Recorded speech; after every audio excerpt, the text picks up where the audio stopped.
when you're sitting on the bench where you're looking at this discussion, and sometimes it's not to the mark, your expectation, especially the young MPs. So you're expecting them to be more vibrant, more knowledgeable, more tolerant, more articulate, more intelligent in putting across your ideas. And so those are things that finally bring me to believe that what is wrong in this equation.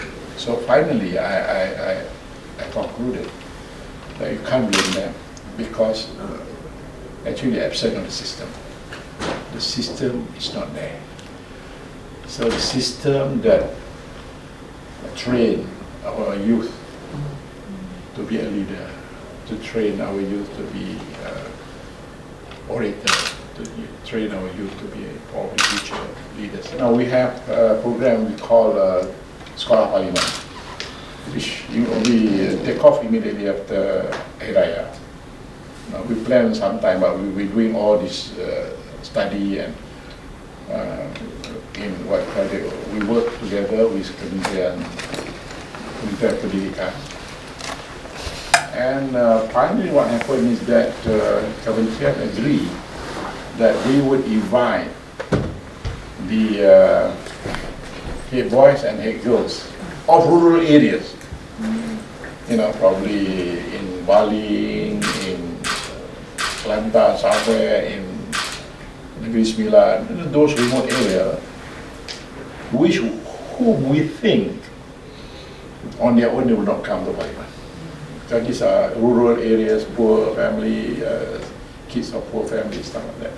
So we organize them by taking them to visit Parliament. Then they get some idea what Parliament is all about. Can you imagine a boy who never wear a jacket or what I call a blazer, come with very tie, and he's proud.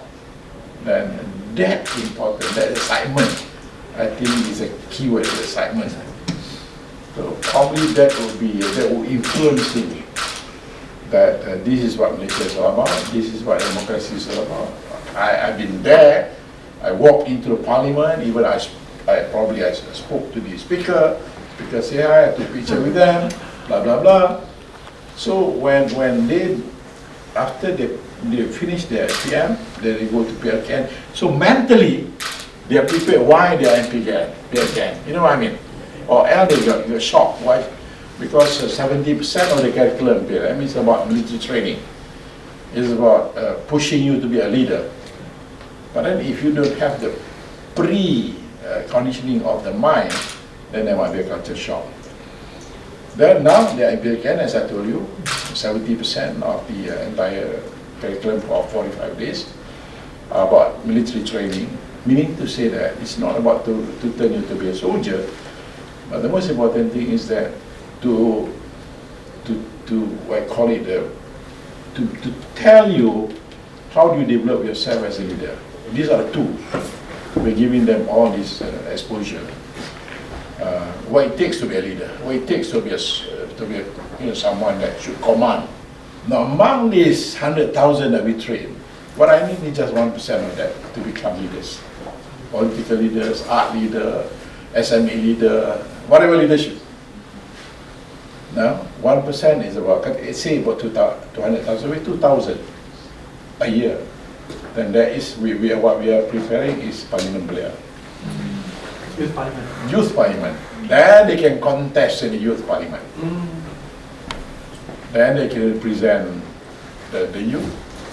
And we have modified the system so everything is electronic.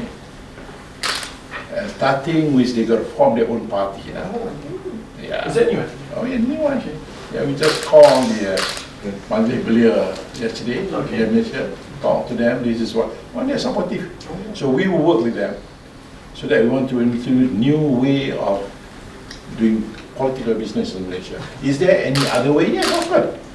Representational, what I call it, proportional representation. You know what? Proportional representation now. You need to say PR is the best because everyone is not left behind now. When you said they form their own parties, that means, I mean, how does it work? It's not a wing of the existing. No, this is where, because the Kementerian Belia has passed, this is a decision by the cabinet to pass the Parliament Belia for Parliament Malaysia. So meaning to say that it used to be under Kementerian Belia, but now cabinet decide that this program, youth parliament, should come back to Parliament. So I have formed a team that look at the whole entire thing. So what I'm saying is that if you do things year in, year out, doing the same thing and expect different result, I don't think it's the right thing to do. So there must be intervention. At the end of the day, let's change some of the objective. The former objective was to produce youth leader that can run youth clubs, youth institutions. I think it's a bit shallow. So I want to go deeper than that. What I'm saying is the youth parliament should be a platform to train for the future leaders. They start from there, they end up here. Okay. Future MPs. Future MPs. But there must be a system. Okay.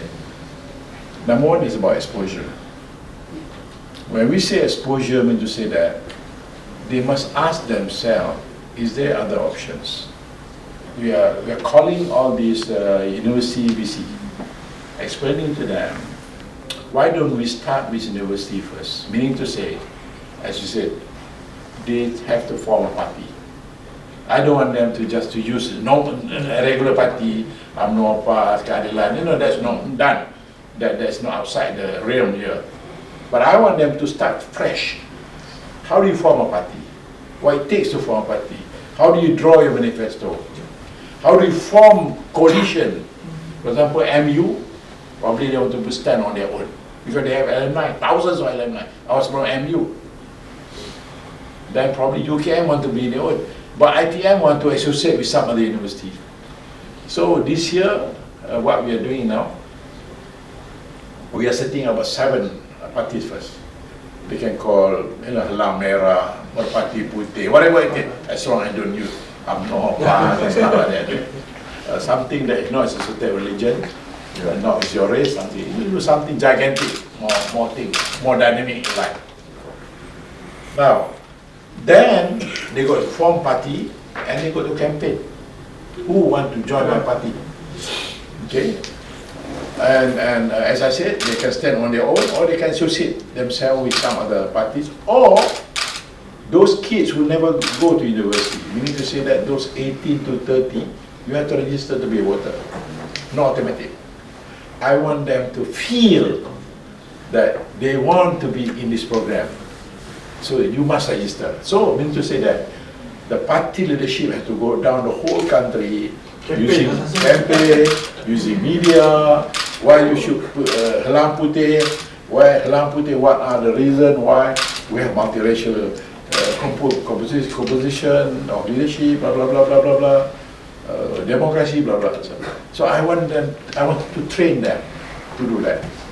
So you just don't get locked to the present system, which is I think good.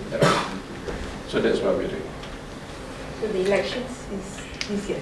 Well, I hope everything be done by this year. Probably start early quarter year next year.